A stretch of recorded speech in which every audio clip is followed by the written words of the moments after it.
चट्टानों का अवश्य होता है 3 चीजों पर डिपेंड होता है। कितनी चीजों पे? 3 चीजों पे। पहले जो आपका आता है वो भौतिक या यांत्रिक अवश्य। भौतिक वो हो गया जो प्रकृति के हाथ में, किसके हाथ में? प्रकृति के हाथ में। दूसरा आता है रासायनिक अवश्य। रासायनिक अवश्य कौन करता है? आदमी करते हैं, ठीक है। और तीसरा आपका अवश्य आता है जैविक अवश्य, ठीक है। अब जो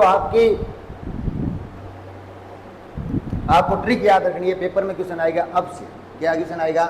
मृदा के अवश्य के बारे में बताइए। तो आपको याद रखना है, जब पेपर में क्वेश्चन आए मृदा के अवश्य के ऊपर में, आपके गांव होता है, गांव में मंदिर होता है अलग अलग देवताओं का। क्या आपने एक देवता का नाम सुना है? भेरुजी। ओके, तो आपको ट्रिक याद रखनी है, भेरुजी, याद रहेगा। भेरुजी।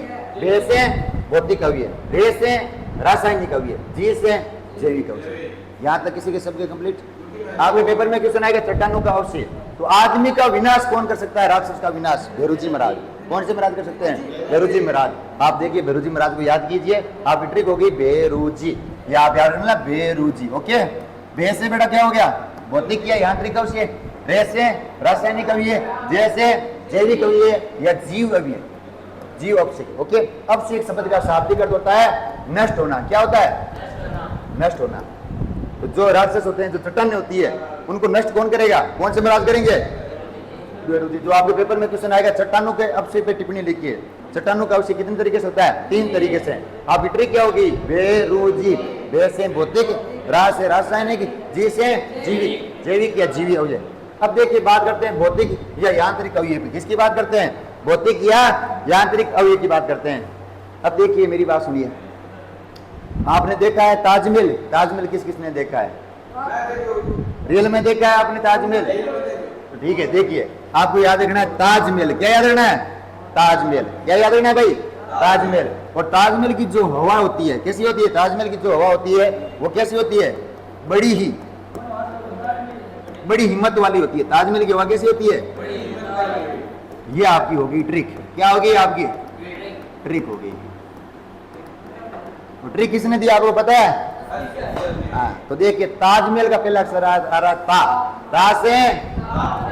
ता से तापक्रम, तापमान या तापक्रम याद रह जाएगा आपको। दूसरा चलते हैं, जैसे जल, हवा से हवा, और देखिए बड़ी से बर्फ, बड़ी से बे से बर्फ, और हिम्मत से हिमजल। किस किस को याद रहेगा? और ताजमहल की हवा कहाँ से आती है? हिमालय से आती है। ताजमहल की हवा कहाँ से आती है? ताजमहल की हवा बड़े हिमालय से आती है। कहाँ से आती है? बड़े हिमालय से आती है। कहाँ से आती है? बड़े हिमालय से आती है। याद रह जाएगा। अब आपकी ट्रिक हो गई, ताजमहल की हवा बड़े हिमालय से आती है। ताज की हवा कहाँ से आती है? बड़े हिमालय से। ता से तापक्रम, जैसे जल, हवा से हवा, और बड़े से बर्फ, और हिमालय से क्या निकलती है? बर्फ का जल निकलता है। हिमालय से किसका जल निकलता है? बर्फ का जल। हिमालय से हिमजल। ये आपकी होगी ट्रिक। अब चट्टानों की यांत्रिक अवश्य की जो ट्रिक है आपके पास वो है ताजमहल की हवा बड़े हिमालय से आती है। ता से ताजमहल, जैसे जल, बे से बर्फ, और हिमालय से हिमजल, और हवा से हवा। ये आपका चट्टानों का अवश्य है। चट्टानों के अवश्य की जो आपको पहली ट्रिक है वो आपको याद रखनी है, भेरुजी। भे से भौतिक, रे से रासायनिक, और जे से जैविक। अब देखिए बात करते हैं रासायनिक अवश्य की। देखिए बात कर रहे थे अपन, रासायनिक अवयव की बात कर रहे थे। रासायनिक अवयव की बात आती है तो रासायनिक अवयव में आपके 6 प्रकार के तत्व आते हैं।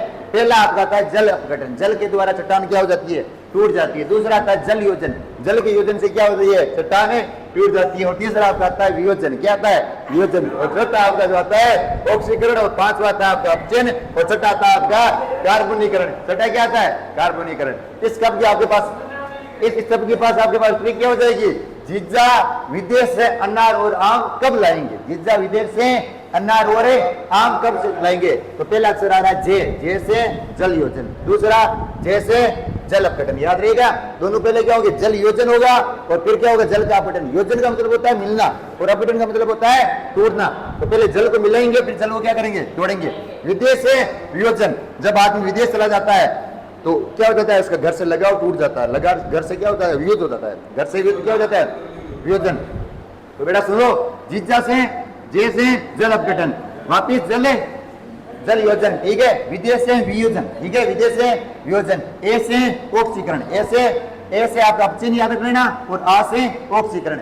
ए से अपचयन, और आ से ऑक्सीकरण, ठीक है। और कब से कार्बोनीकरण, कब से कार्बोनीकरण। जीजा विदेश से आम और अनारे कब लाएंगे, जीजा विदेश से आम और अनारे कब लाएंगे, आपको याद रखना है। जीजा विदेश से आम और अनारे कब लाएंगे। जैसे बेटा जल योजन, जैसे जल अपघटन, जैसे जल अपघटन, जल योजन, विदेश से वियोजन, आ से ऑक्सीकरण और ए से अपचयन और के से कार्बोनीकरण। अब बात करते हैं जैविक अवयव। जैविक अवयव ऐसे होते हैं जो क्या करते हैं, जीव के द्वारा होते हैं। तो आपको याद रखना, एक लड़की है, उसका नाम क्या है, सुमन। सुमन कहाँ पे रहती है, पहाड़ी पे रहती है। कहाँ पे रहती है, पहाड़ी पे रहती है। बेटा सुमन का पहला अक्षर क्या है, सु। तो सूक्ष्म जीव क्या करते हैं, चट्टान को नष्ट कर सकते हैं। सूक्ष्म जीव क्या कर सकते हैं, चट्टान को नष्ट कर सकते हैं। अगला अक्षर क्या आ रहा है, मैं से आपको याद रखना, सुमन क्या है, मनुष्य। तो मनुष्य भी क्या कर सकते हैं, चट्टान को नष्ट कर सकते हैं। और वो कहाँ पे रहती है, पहाड़ी पे रहती है, पेड़ पौधों के साथ रहती है। कहाँ रहती है, पेड़ पौधों के साथ रहती है। सुमन पेड़ पौधों के साथ रहती है। किसके साथ रहती है सुमन भाई साहब, पेड़ पौधों के साथ रहती है। किसके साथ रहती है, पेड़ पौधों के साथ रहती है। तो आपकी ट्रिक होगी, सुमन पेड़ पौधों के साथ रहती है। किसके साथ रहती है, सुमन तो आपको याद रखना है, सू से बेटा सूक्ष्म जीव, मैं से मनुष्य और पेड़ पौधों से पेड़ पौधे। तो जो आपका जैविक अवयव उनमें 3 प्रकार के कारण होते हैं। जैविक में 3 अक्षर है, सूक्ष्म जीव, मनुष्य और पेड़ पौधे। रासायनिक में कितने हैं, 6। जीजा विदेश से आम और अनारे कब लाएंगे, जैसे जल योजन, जैसे जल अपघटन, वी से वियोजन, ए से अपचयन और ए से ऑक्सीकरण और कब से कार्बोनीकरण। और आपको चट्टानू कवशी के 3 तरीके होते हैं। बेरुचि महाराज, कौन से महाराज, बेरुचि। बे से भौतिक, रे से रासायनिक और जी से जैविक कारक। और भौतिक की आपको मैंने ट्रिक क्या बताई रखी है, जिन ताज होटल से क्या आती है, ताज होटल पे जो हवा आती है वो कहां से आती है, बड़े हिमालय से आती है। तो ताज से ताजमहल, ताज से ताजमहल से आपको याद रखना है तापक्रम। और जैसे जल, बे से बर्फ और ही से हिमजल और हवा का हवा, ठीक है। और रासायनिक अभिक्रिया क्या होगी, जीजा विदेश से अनार और आम कब लाएंगे, जैसे जल अपघटन, जैसे वापिस जल योजन, विदेश से वियोजन, आ से ऑक्सीकरण और ए से अपचयन और के से कार्बोनीकरण। और जैविक में 3 अक्षर की ट्रिक होगी 3। सुमन पेड़ पौधों के साथ रहती है, सूक्ष्म जीव, मनुष्य और पेड़ पौधे। ये आज की आपकी केमिस्ट्री की क्लास होती है। इसी के साथ कंप्लीट। जय हिंद, जय भारत। हाँ, तो आपके पेपर में क्वेश्चन आएगा चट्टानों का अवशेष कौन करता है। तो आपको चट्टानों के अवशेष आपको बताना, चट्टान मतलब राक्षस, और राक्षस को कौन मारता है, बेरुचि महाराज। कौन से महाराज मारते हैं, बेरुचि। वैसे ऐसे जैसे।